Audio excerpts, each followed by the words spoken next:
نبی کا عشق حقیقی عشق ہے، نبی کا عشق سچا عشق ہے۔ نبی سے محبت کرو، اور نبی سے محبت کرو گے دنیا میں آباد ہو جاؤ گے، آخرت میں آباد ہو جاؤ گے۔ اور عشق کی بات چلی ہے تو چھوٹی سی بات اور سن لیں، میں تقریر کی جو ہے اختتام کی طرف سفر کر رہا ہوں، آپ چھوٹی سی بات سن لیں۔ سوشل میڈیا کا دور ہے، چینل والے آئے ہوئے ہیں، ان کے چینل کے مادھیم سے آپ دیکھ رہے ہیں ایک شخص ہے جو اللہ کی رضا کے لیے رسول کی محبت میں کیرلا سے چلا ہے، اور پتہ ہے کیرلا سے چلا ہے نا تو کتنا سفر کرے گا وہ تمہیں پتا ہے؟ کتنا سفر کرے گا؟ اللہ اکبر کبیرہ، مسلسل 1 سال چلے گا، اور مسلسل 1 سال چلنے کے بعد دنیا والوں کو بتائے گا تم مسجد نہیں جاتے، میں اللہ کے گھر کا دیدار کرنے پیدل چلا ہوں، تم مسجد کو آباد نہیں کرتے، میں اللہ کے گھر کو جو ہے دیکھنے کے لیے اپنے مسکن سے جو ہے پیدل چلا ہوں۔ اور کیرلا سے جس کا نام شہاب ہے، شہاب نامی شخص چلا ہے، اور متواتر اسے آج چلتے ہوئے 50-55 دن ہو گئے ہیں، اور تقریباً 2000 کلومیٹر سے زائد اس دیوانے نے سفر کر لیا ہے، اور لوگ اس پہ بھی فتوے لگا رہے ہیں، لوگ اس پہ بھی طرح طرح کی باتیں کر رہے ہیں۔ لیکن یاد رکھو لوگ ہر دور میں ہر طرح کے ہوتے ہیں، ہر طرح کے لوگ ہر دور میں ہوتے ہیں۔ اور کسی نے تو صدیق اکبر کی صدیق اکبر کی صداقت کو مانا، کسی نے نہ مانا، کسی نے عمر کی عدالت کو مانا، کسی نے نہ مانا، کسی نے عثمان کی سخاوت کو مانا، کسی نے نہ مانا، کسی نے علی کی شجاعت کو مانا، کسی نے نہ مانا۔ لیکن یاد رکھیں ہر دور میں ہر طرح کے لوگ ہوتے ہیں۔ آج ایک جو ہے کیرلا سے دیوانہ چلا ہے اور وہ حج کرے گا جا کر کے 2023 میں، یاد رکھیں وہ جدھر سے گزرتا ہے بچے اس کے ساتھ ہو جاتے ہیں، جوان اس کے ساتھ ہو جاتے ہیں، بوڑھے اس کے ساتھ ہو جاتے ہیں۔ اور کتنے تو ایسے ہیں جو اس سے ملاقات کے متمنی ہیں، اور کتنے تو ایسے ہیں جو اس کا دیدار کرنا چاہتے ہیں، اور کتنے تو ایسے ہیں جو یہ لو لگائے ہوئے ہیں کہ وہ دیوانہ ہماری طرف سے گزر کے جائے، ہم اس کی راہ میں پھول بھی بچھائیں، اپنے دلوں کو بھی بچھا دے۔ سبحان اللہ۔ بتائیں اس سے پہلے اس دیوانے کو کوئی جانتا تھا؟ بتائیں اس سے پہلے اس شخص کو کوئی جانتا تھا؟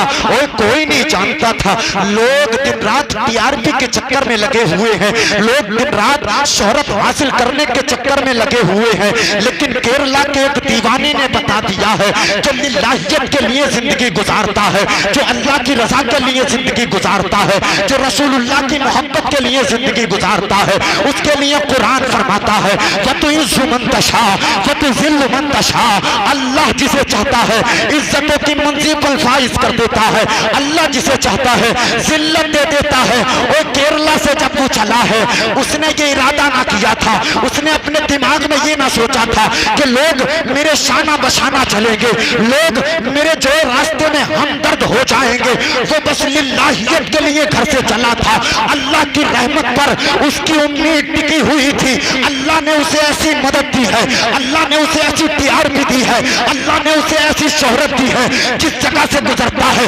لوگ ساتھ ہو جاتے ہیں، جس قبیلے سے گزرتا ہے لوگ ساتھ ہو جاتے ہیں، جس سڑک سے گزرتا ہے لوگ ساتھ ہو جاتے ہیں۔ اور لوگ ساتھ ہونے کی دلیل یہ ہے کہ اللہ راضی ہے، رسول اللہ راضی ہے۔ اور کتنے لوگ آئے ہیں اور آ کر کے TRP کے چکر میں یہ دنیا چھوڑ کر کے چلے گئے ہیں، لیکن دیوانے نے بتا دیا ہے جو کام اگر للہیت کے لیے کیا جائے اللہ اس کام کو دنیا میں بھی آباد رکھتا ہے، قیامت میں بھی اجر عطا فرمائے گا۔ اور تقریباً 55 دن اس دیوانے کو چلتے ہوئے ہو گئے ہیں، متواتر وہ سفر کر رہا ہے، سفر کرتا چلا جا رہا ہے، سفر طے کرتا چلا جا رہا ہے۔ اور اپنی جسم کی پرواہ نہیں ہے، اپنے پیروں کی اپنی طاقت کی پرواہ نہیں ہے، بلکہ اس نے یہ ٹھان لیا ہے کہ مجھے مکہ جانا ہے، مجھے سعودی عرب جانا ہے، مکہ کا طواف کرنا ہے، صفا مروہ کو دیکھنا ہے، مجھے جانا ہے، مدینے کا دیدار کرنا ہے۔ یاد رکھیں جب اس نے یہ جو ارادہ کیا تو اللہ نے جو اس کی مدد فرمائی ہے، اور ایسی مدد فرمائی ہے،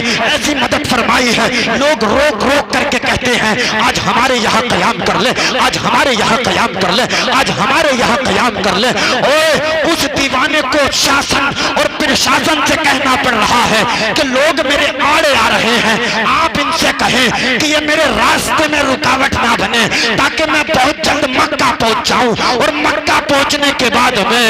مکے کا طواف کروں، مدینے کا دیدار کروں، اور میری زندگی کا مقصد پورا ہو جائے۔ اور یارو ایسا مقصد بناؤ، اپنی زندگی کا ایسا مقصد بناؤ جو مقصد دنیا والے دیکھیں، دیکھ کر کے کہیں کہ یار جب اس کے مقصد کا یہ عالم ہے تو اس کے کردار کا عالم کیا ہوگا۔ اور یاد رکھیں کردار کو جب دیکھیں تو یہ کہہ دیں کہ جب دیوانے کی پوزیشن کا یہ عالم ہے تو مصطفیٰ کی دیوانگی اور مصطفیٰ کی عزت کا عالم کیا ہوگا۔ یاد رکھیں کہ جو دیوانہ اللہ رسول کی راہ میں نکل جاتا ہے، اللہ اس کی دنیا و آخرت میں مدد فرمایا کرتا ہے۔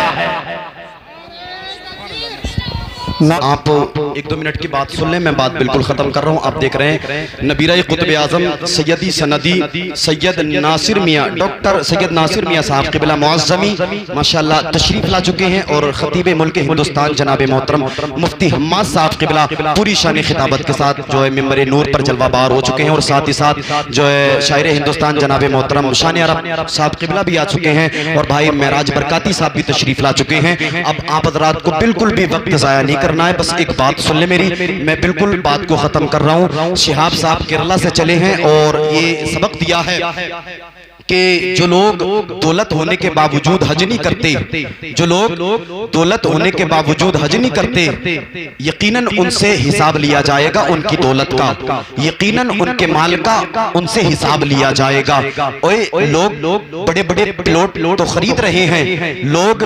بڑی بڑی گاڑیاں تو خرید رہے ہیں، لوگ بڑی بڑی عمارتیں تو بنا رہے ہیں، لیکن اگر حج کا نام آ جائے جو صاحب استطاعت ہیں تو وہ خوف کرتے ہیں، وہ ڈرتے ہیں کہ کہیں ہمارا مال کم نہ ہو جائے، حج کے لیے جائیں گے پیسے اٹھ جائیں گے۔ وہ نادان یاد رکھ، اگر تو حج نہ کرے گا تو تجھ سے تیرے مال کا حساب کیا جائے گا، تجھ سے تیرے مال کا حساب لیا جائے گا۔ یاد رکھ حضرت علی کرم اللہ وجہہ الکریم ارشاد فرماتے ہیں، آپ سے ایک حدیث مروی ہے، آپ ارشاد فرماتے ہیں مدینے والے آقا نے ارشاد فرمایا جو صاحب استطاعت ہونے کے باوجود حج نہ کرے تو اللہ اس سے اس کے مال کا حساب لے گا، اللہ اس سے اس کی دولت کا حساب لے گا۔ اور اندیشہ ہے کہیں وہ یہودی ہو کر کے مرے یا جو ہے عیسائی ہو کر کے مرے، تو یار ایسے مال سے کون سا فائدہ ہے جو ایمان چھیننے کی علامت بنے، ایسے مال سے کون سا فائدہ ہے جس مال کی وجہ سے ایمان چھین لیا جائے،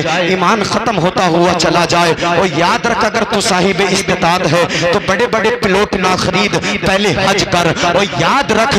اگر تو صاحب استطاعت ہے تو بڑی بڑی بلڈنگیں نہ بنا، پہلے حج کر۔ اور یاد رکھ اگر تو صاحب استطاعت ہے تو بڑی بڑی گاڑیاں نہ خرید، پہلے حج کر، کیونکہ مفتی صاحب بیٹھے ہیں اور سید صاحب بیٹھے ہیں اور قاری اسرار الحق صاحب بیٹھے ہیں، ان کی موجودگی میں میں آپ کو بتاؤں اور بڑی بڑی گاڑیاں خریدنا ضروری نہیں ہے، بڑے بڑے پلاٹ خریدنا ضروری نہیں ہے، بڑی بڑی عمارتیں بنانا ضروری نہیں ہے۔ اگر اللہ نے تجھے صاحب استطاعت بنا دیا ہے، اگر اللہ نے تجھے مال عطا کر دیا ہے، اگر اللہ نے تجھے اتنی دولت دے دی ہے کہ تو اس دولت کے ذریعے کعبے کا حج کر سکتا ہے، تو پلاٹ خرید مت خرید، بلڈنگ بنا مت بنا،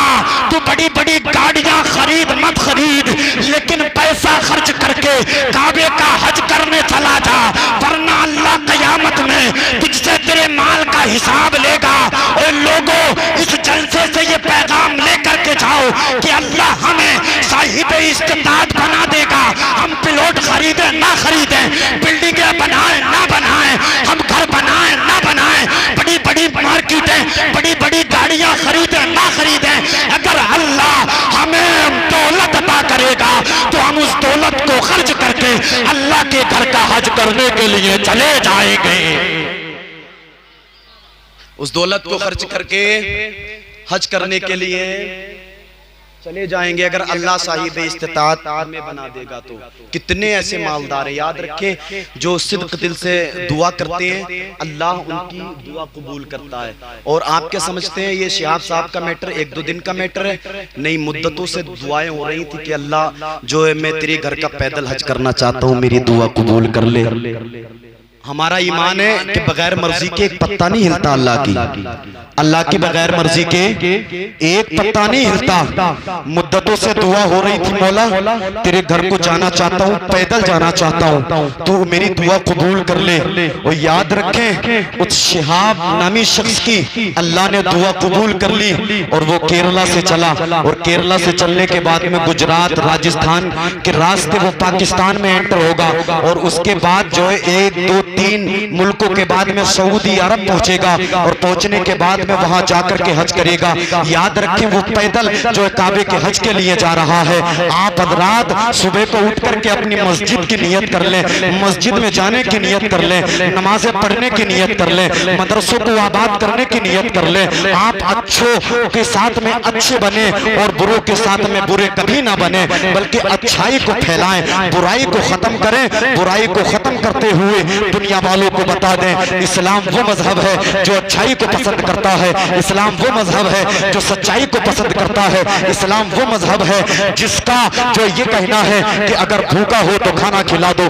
اگر پیاسا ہو تو پانی پلا دو، اگر ننگا ہو تو کپڑا پہنا دو. اسلام سب سے اچھا مذہب ہے، اسلام سب سے سچا مذہب ہے. یاد رکھیں اگر اللہ نے تمہیں اسلام میں پیدا کیا ہے، یاد رکھیں اگر اللہ نے تمہیں مسلمانوں کے گھر میں پیدا کیا ہے، یاد رکھیں اگر اللہ نے تمہیں غلام مصطفیٰ جو بنا کر کے پیدا کیا ہے، تو تم کسی یہودی کا کردار نہ اپناؤ، تم کسی عیسائی کا کردار نہ اپناؤ، بلکہ اپنے اندر صداقت کو پیدا کرو، اپنے اندر عدالت کو پیدا کرو، اپنے اندر سخاوت کو پیدا کرو، اپنے اندر شجاعت کو پیدا کرو، اور دنیا والوں کو بتا دو کہ زندگی نبی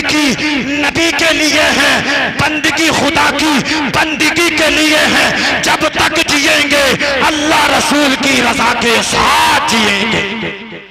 جب تک جیئیں گے اللہ رسول کی رضا کے ساتھ جیئیں گے. میں نے آپ حضرات کے سامنے آیت کریمہ پڑھی تھی، وَأَمَّا بِنِعْمَتِ رَبِّكَ فَحَدِّثْ، اپنے رب کی نعمتوں کا خوب چرچا کریں.